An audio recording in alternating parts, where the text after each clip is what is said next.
The current crop of England players are desperate to end a long curse, which all started following this historic goal. The 1966 World Cup triumph is England's sole major tournament victory.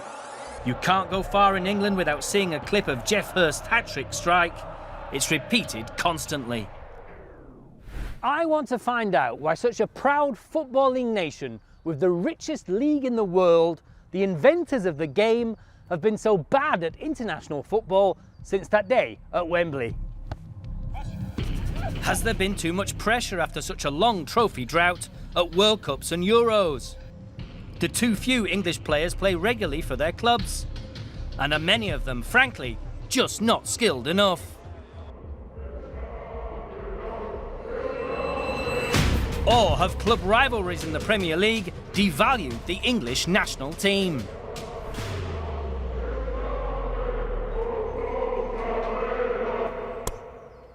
England football fans like me have been in agony for decades. Every 2 years it's the same. Could this be the moment? But deep down, we all know it will end in failure. Let's have a look at how England's men have fared at some major tournaments since 1966. Despite heroics from Bobby Moore in 1970 and Gordon Banks, England's title defence ended in the quarters. Terrible 70s pitches led to technical shortcomings, and England didn't qualify again for a World Cup until 1982, which saw England with this cool kit and Kevin Keegan's hair. But that was as good as it got, and the less said about the Euros of that era, the better. Gary Lineker at least ended up as top scorer in '86 in Mexico, but arguably the failings of keeper Peter Shilton on the big stage and the utter cheek of Diego Maradona, plus his sheer brilliance, dumped England out in the last 8. Bobby Robson was still in charge for 1990 in Italy, a World Cup fondly remembered by the English because of John Barnes rapping on the official World in Motion song. And because they reached a semi-final with West Germany. But Paul Gascoigne's tears were iconic as they cracked under the pressure of their first major penalty shootout, which would become a recurring and excruciating theme. England lost to Franz Beckenbauer's eventual winners. Ex-England player Alan Hudson shared their pain.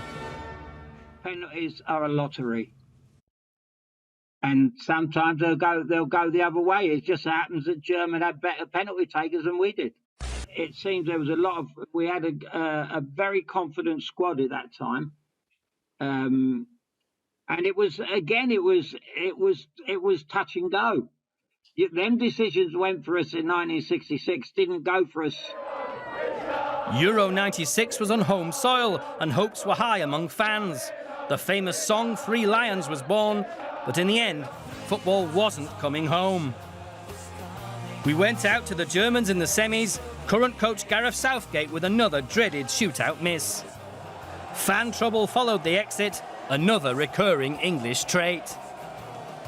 Terry Venables left after coming so close. In 1996, it would have been something else if we could have pulled that off, and we had the best manager in Terry Venables, and he picked the difference between Venables was he picked the best players there was in our country. The misery continued, so by 2001, England had their first foreign manager, Swede Sven-Göran Eriksson. He previously had success in Italy, and his first 2 tournaments showed promise. But the British tabloids devoured his personal life. The 2006 World Cup was meant to be England's time, the golden generation with Rooney, Beckham and Gerrard. But the wives and girlfriends, or WAGs, including 2 pop stars, were allowed at the camp. It became too much of a media circus, and the pressure on the team was again too intense. I definitely think the England team had never looked more out of touch with the population. I think that's an important thing. Sort of looking like an arrogant, out of touch millionaire is probably not a good look. And I think the WAG era was probably the most extreme example of where that just became completely ridiculous and didn't help anyone. It was a painful penalty shootout defeat in the quarters to Portugal, and Eriksson left. Next up was Steve McClaren, who earned the nickname the Wally with the Brolly after failing to reach Euro 2008 in pitiful fashion. Another foreign manager was then brought in, supposed tough Italian Fabio Capello. I'm very proud and honoured to be the England manager. I have wanted this job for a long time. His English was never quite up to scratch, which hardly helped with communicating with his players. His football was bad as well. Germany thrashed England 4-1 in the 2010 World Cup last 16. And this time the Germans didn't even need penalties. Lots more tournament woe followed, until Euro 96 fall guy Gareth Southgate took over, waistcoat and all, ahead of the 2018 World Cup. The tournament in Russia saw Harry Kane help England finish fourth. They even ended their penalty shootout hoodoo, beating Colombia in the last 16 as part of their revival. The relief for fans was palpable. England had previously gone out of 6 major tournaments on spot kicks. So can Southgate continue England's new dawn? Or will the same problems dog the English national team? You can change jersey designs all you like, but fundamental problems remain. Let's examine 4 reasons why England normally flop.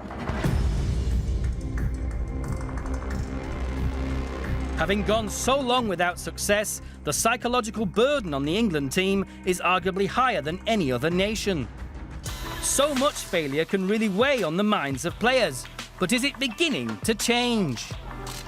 I think for that generation who were sort of coming through, the Rooney generation who were born in the 80s, they might have had a lot of that baggage, but I think that's because expectations were still quite high then. I'd say the generation that sort of played from sort of Hodgson onwards, or maybe certainly the Southgate generation, the one that's currently playing at the moment, the one that competed at the 2018 World Cup, I don't think they feel a lot of that burden because I think expectations have been reduced so drastically over the years.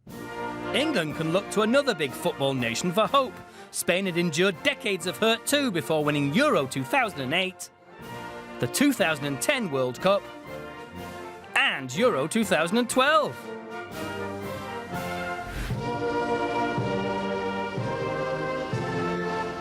Spain's success leads us to another problem for England. Unlike the Spanish, English players have been viewed as not as skillful, despite the FA spending millions on a new performance centre. The crippling fear of making a mistake has often led players to take a safe option rather than trying that killer pass. There are some players who can play in the English league, but when they go up a notch to international level, they're simply not good enough, and the managers that pick them are to blame for that. I've been a great believer since I was a kid, since my early days with Chelsea, that when we used to go abroad, we used to go around the world on tour, that other countries are technically better than us. The likes of Jadon Sancho may be changing that image. Club academies have made a big difference, teaching young English players skills from an early age. Sancho even left home at 12 to boarder at a school attached to Watford's academy. He then moved on to Manchester City. In all the time I've been watching England, there have been very few players to match the skills of Sancho. But the fact he had to go to Dortmund to get first-team football sums up the next issue.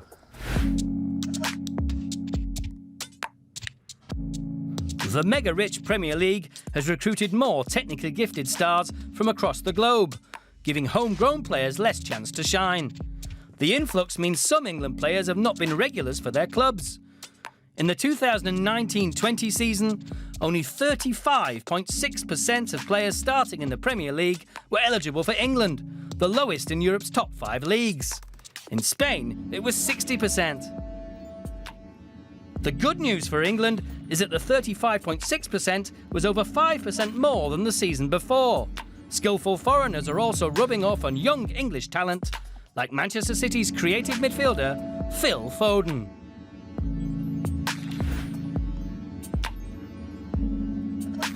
We come to what I think is England's biggest problem. Some players and many fans would much rather their club side won a big title than the English national team. For such a small country, England is very tribal when it comes to football.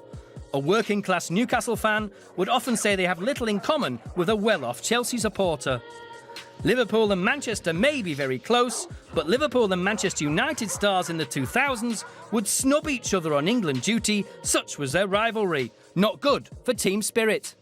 They literally had their own separate tables when the England team were having lunch and dinner or whatever during their get-togethers. They barely spoke during training because the competitive levels at that time, so we're talking early, mid, maybe late noughties, I guess, was so intense in the Premier League between Chelsea, Manchester United, Liverpool, Arsenal. But the current England teams clearly get on better. The men were 4th in 2018, while the women were 3rd and 4th in their last 2 World Cups. More technical players are playing more regularly, with Brexit and the coronavirus boosting those stats even more. Plus, this England team is more likeable. Southgate has done a pretty good job of sort of bringing the team down to earth, and I think that's probably going to help them in terms of their relationship with the press. I don't think the relationship between the England team and the media is as spiky as it has been in the past, which I think is good. And I think generally from an image point of view and from a PR point of view, they're much better now than probably they have been in recent history. When it comes to the 2022 World Cup, there are 2 more reasons for optimism. A November start in Qatar, in the middle of the English League season, should help England. Without a winter break, like say in Germany, England players are normally too knackered by the time a June tournament rolls around. What's more, there are 5 big European football nations. Italy won in 2006, Spain 2010, Germany 2014, and France 2018. Don't you think it's England's time in 2022? As for the Euros, we've had some unexpected winners such as Denmark, Greece and Portugal. I think England have it in them to finally prove the doubters wrong and lift another trophy.